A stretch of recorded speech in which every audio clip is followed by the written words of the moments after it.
আমরা আজ একটা খুব গভীর আর সুন্দর বিষয় নিয়ে কথা বলবো। বিষয়টা হলো একসাথে জীবন কাটানো, যাকে আমরা সংসার বলি।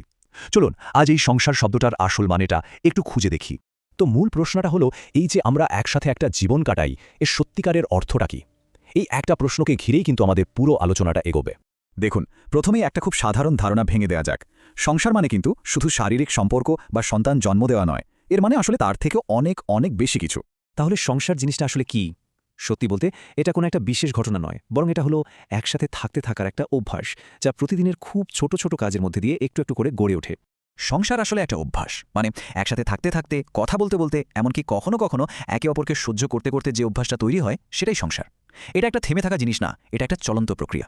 আর এই অভ্যাসটা তৈরি হয় কিভাবে জানেন? খুব সাধারণ কিছু কাজ থেকে। যেমন ধরুন, সঙ্গী যখন ক্লান্ত হয়ে বাড়ি ফেরে, তখন তার দিকে এক গ্লাস জল এগিয়ে দেওয়া, কিংবা বিছানার উপর ফেলে রাখা ভেজা তোয়ালাটা ভাঁজ করে মেলে দেওয়া, অথবা হয়তো শার্টের একটা ছেঁড়া বোতাম সেলাই করে দেওয়া।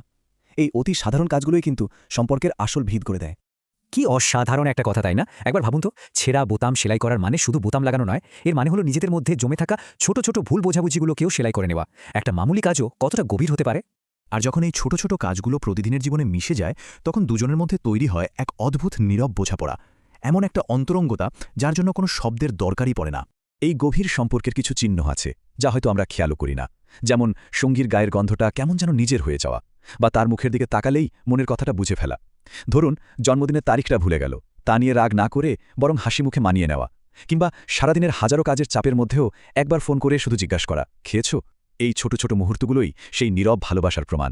এই বোঝাপড়াটা যখন আরও গভীর হয়, তখন শুরু হয় পরের ধাপটা, যাকে আমরা বলি মানিয়ে নেওয়া বা অ্যাডজাস্টমেন্ট। এটা একটা জাদুর মতো প্রক্রিয়া, যেখানে দুটো আলাদা মানুষ ধীরে ধীরে এক হয়ে ওঠে। একটা সময় আসে যখন সম্পর্কটা আর তোমার বা আমারে আটকে থাকে না, সবকিছু হয়ে যায় আমাদের। আমাদের বাড়ি, আমাদের স্বপ্ন, আমাদের সমস্যা। দৃষ্টিভঙ্গির এই বদলটাই কিন্তু সম্পর্কের আসল রসায়ন। এ মানিয়ে নেওয়া ছবিটা ঠিক কেমন? ধরুন, তরকারিতে নুনটা একটু বেশি হয়ে গেছে, তাও হাসি মুখে খেয়ে নিলেন। নিজের হয়তো নীল রংটা একদম পছন্দ না, কিন্তু সঙ্গীর প্রিয় বলে নীল পাঞ্জাবিটা পরলেন। কিংবা শুধু তার মুখের হাসিটা দেখবেন বলে একটা লাল শাড়ি পরে সামনে দাঁড়ালেন। এমনকি মাঝরাতে ঘুম থেকে তুলে কেউ যদি বলে, চলো একটু শিশির ভেজা রাস্তায় হাঁটবো, সেই আবদারটাও মিটিয়ে ফেলা। এই সব কিছুই আসলে আমাদের হয়ে ওঠার অংশ। কিন্তু সংসার কি শুধু অভ্যাস বা মানিয়ে নেওয়া? না, এর চেয়ে বড় একটা জিনিস হলো প্রতিজ্ঞা। সব রকম ঝড়ের মধ্যেও একে অপরের হাতটা শক্ত করে ধরে রাখার একটা অটুট অঙ্গীকার। আর দেখুন, এই লম্বা যাত্রাপথে কিন্তু সবকিছু সুন্দর হবে না। মান, অভিমান, রাগ, দুঃখ, ক্ষোভ, কষ্ট, এই সব কিছুই আসবে। এগুলোকে অস্বীকার করার কোনো উপায় নেই। এগুলো সম্পর্কেরই একটা অংশ।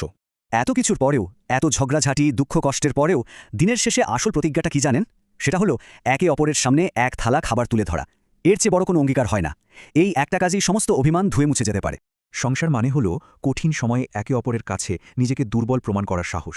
ধরুন, মাসের শেষে খুব টাকার টানাটানি চলছে, তখন হয়তো সঙ্গীকে জড়িয়ে ধরে শুধু এটুকু বলাই যথেষ্ট, আজ রাতে তোমার কোলে মাথা রেখে একটু ঘুমাবো, একটু ঘুম পাড়িয়ে দাও প্লিজ। এই নির্ভরতাটুকুই কিন্তু আসল শক্তি।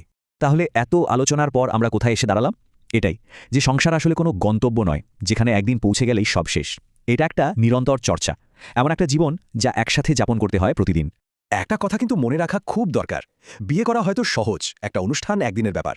কিন্তু সেই বিয়েটাকে, সেই সংসারটাকে প্রতিটা মুহূর্তে বাঁচিয়ে রাখা, সেটা কিন্তু সহজ কাজ নয়। আর এখানেই লুকিয়ে আছে আসল শিল্পটা। আর এই বাঁচিয়ে রাখার শিল্পটা কি? এটা হলো জীবনের সব ওঠানামায় একে অপরের পাশে থাকা, বিপদের সময় সাহস জোগানো। আর সবচেয়ে জরুরি হলো এটা বোঝা যে সম্পর্কে কেউ ছোট বা বড় নয়, দুজনেই দুজনের পরিপূরক, আর একে অপরকে সবসময় সম্মান আর শ্রদ্ধা করা। শেষ করার আগে একটা প্রশ্ন রইল আমাদের সবার জন্য। কোন সেই ছোট কাজ যা একসাথে কাটানো একটা জীবনকে সত্যিই অর্থবহ করে তোলে? একটু ভাবলেই দেখবেন উত্তরটা হয়তো আমাদের সবার নিজের নিজের কাছেই আছে।